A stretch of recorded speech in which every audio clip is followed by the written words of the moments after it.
مرحبا بكم في قناة ملاك. لا تنسوا الاشتراك في القناة وتفعيل زر الجرس ليصلكم كل جديد.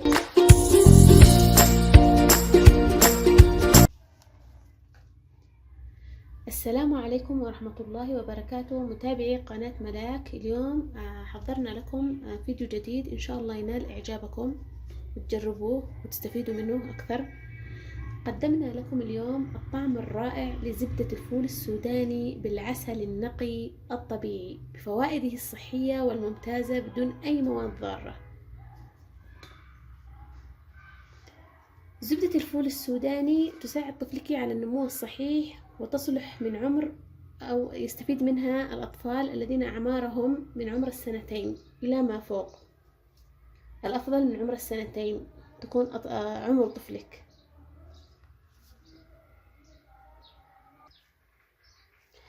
راح نقدم لكم المقادير. هنا معايا ملعقة من الفول السوداني، زبدة الفول السوداني الناعمة. طبعا أنا قدرت بهذه الملعقة، بها ملعقة كبيرة بهذا الشكل أخذت. ومعايا هنا أيضا ملعقة أيضا بنفس المقدار، ملعقة من العسل الطبيعي الأصلي، عسل طبيعي أصلي يكون. طريقة سهلة وبسيطة ورائعة وجدا سهلة ومنها يستفيد طفلك. طريقة التحضير: يتم خلط العسل مع الزبدة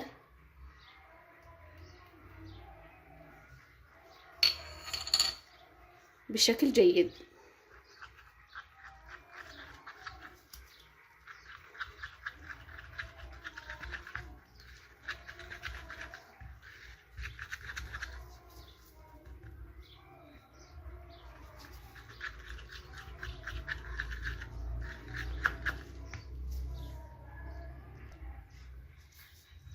أنا بعد ما خلطنا هنا بشكل جيد يتم تقديمها للأطفال. الأطفال مثل ما قلت لكم من فوق عمر 2 الأفضل، ما تستخدمش الأطفال الأقل، لأن الأطفال في عمر 2 يكون الجهاز الهضمي لديهم غير مكتمل النمو، فالأفضل تكون من فوق 2 ما تكون من أقل. والأطفال أيضا الذين يعانون من الحساسية أنا أفضل أنهم ما يستخدموها، لأنها تزيد من حساسية الأطفال في جلدهم وتسبب لهم طفح جلدي وغيرها من الأعراض.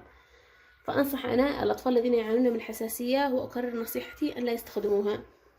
الطفل الذي يعاني من حساسية لا يستخدمها.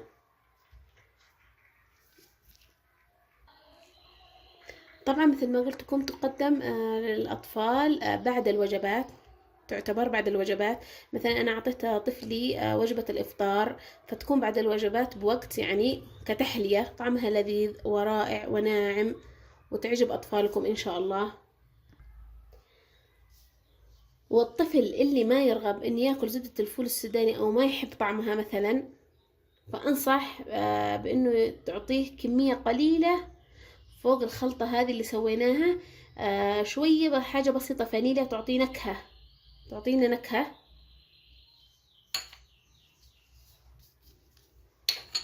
وتغير الطعم فيحبها بشكل طبيعي أكثر، فيكون طعمها مثل التحلية، شيء كذا، شيء بيعجبه أكثر.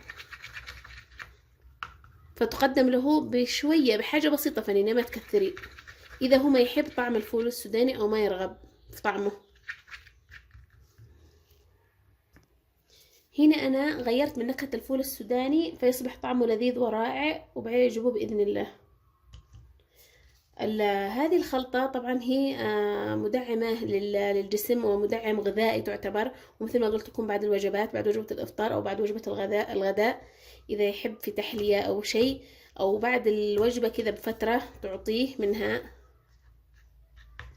فتسمن الأطفال وتزيد من وزنهم ويكونون بصحة جيدة في نموهم. فزبدة الفول السوداني غنية بالبروتين المهم لنمو الجسم، حيث يكون الطفل في مرحلة النمو بحاجة للبروتين لبناء الجسم، فهي تزود الجسم بالطاقة والدهون المفيدة للجسم.